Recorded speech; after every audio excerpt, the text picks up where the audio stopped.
Suami istri lagi bertengkar. Suaminya marah luar biasa pada sang istri, dipukullah wajah istri. Kemudian istrinya menangis, tiba-tiba terdengar bel pintu rumah berbunyi. Ternyata ibunya sang istri. Suaminya dari kejauhan dredeg, deg-degan. Orang tuanya tanya kepada si perempuan ini, "Anakku kenapa? Kok kamu nangis matanya sembab begitu, kenapa?"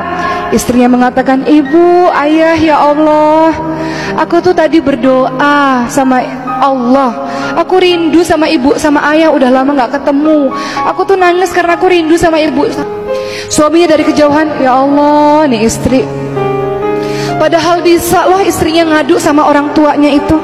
Aku baru dipukul, ada KDRT, kekerasan dalam rumah tangga. Suamiku itu kan kalau perempuan kadang-kadang suka lebay ceritanya, nggak sesuai kenyataan, dilebih-lebihkan gitu. Orang kalau lagi marah, lagi sakit hati kan ceritanya suka dilebih-lebihkan biasa."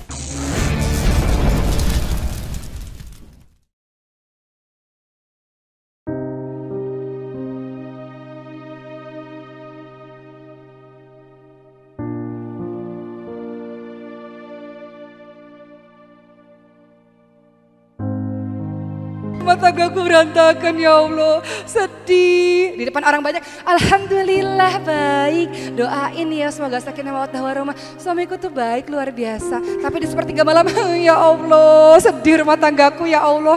Gitu Bu harusnya. Ini kalau terjadi permasalahan rumah tangga, curhat ke orang lain atau curhat di sosial media. Dikit-dikit sekarang posting. Tapi yang udah sepuh-sepuh sih alhamdulillah gak punya sosial media Bu ya. Bagus juga tuh gak gaul di sosial media. Karena kalau zaman sekarang punya sosmed dikit, suamiku kasih cerita di sosmed, bikin status-status di sosmed, dibaca sama satu orang di seluruh dunia ini. Ya Allah, ternyata rumah tangganya lagi berantakan. Akhirnya ada laki-laki yang baca, "Oh, rumah tangganya lagi berantakan, aku pepetin gitu. Kesempatan, aku ini laki-lakiku tunggu jandamu dari dulu. Dari masa dia gadis ku tunggu jandamu, oh dia lagi ada problem, aku pepetin gitu. Membuka pintu syaitan, buka-buka rahasia rumah tangga, membicarakan aib orang lain atau aib suami sendiri. Buat apa teman-teman sekalian? Ada sebuah kisah nyata di Jeddah. Suami istri lagi bertengkar.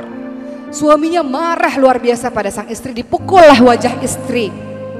Kemudian istrinya menangis, tiba-tiba terdengar bel pintu rumah berbunyi. Ketika istrinya membuka dalam keadaan sembab matanya, ternyata ibunya sang istri. Suaminya dari kejauhan dredeg, deg-degan. Ya Allah, istriku ini pasti ngadu ini sama mertuaku ini nih, bahwa tadi baru dipukul. Orang tuanya tanya kepada si perempuan ini, "Anakku kenapa? Kok kamu nangis matanya sembab begitu, kenapa?" Istrinya mengatakan, "Ibu, ayah, ya Allah, aku tuh tadi berdoa sama Allah. Aku rindu sama ibu sama ayah, udah lama gak ketemu. Aku tuh nangis karena aku rindu sama ibu sama ayah. Taunya Allah langsung menjawab doaku, aku semakin terharu. Jadi aku nangis tuh, aku rindu sama ibu sama bapak, bahagia bisa ketemu sama ibu sama bapak." Suaminya dari kejauhan, "Ya Allah, nih istri. Padahal bisa loh istrinya ngadu sama orang tuanya itu. Aku baru dipukul, ada KDRT, kekerasan dalam rumah tangga. Suamiku itu kan kalau perempuan kadang-kadang suka lebay ceritanya, gak sesuai kenyataan, dilebih-lebihkan gitu.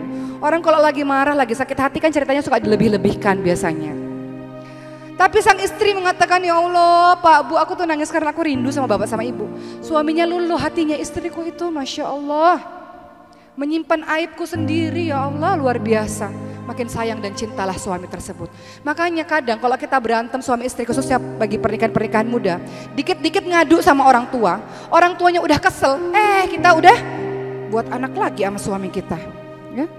Udah baik lagi sama suami kita. Orang tuanya masih sebel, kitanya udah harmonis lagi sama suami kita.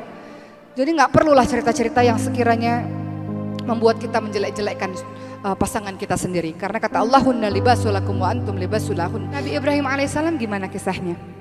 Menghadapi menantu yang mulutnya luar biasa, gak bisa dijaga.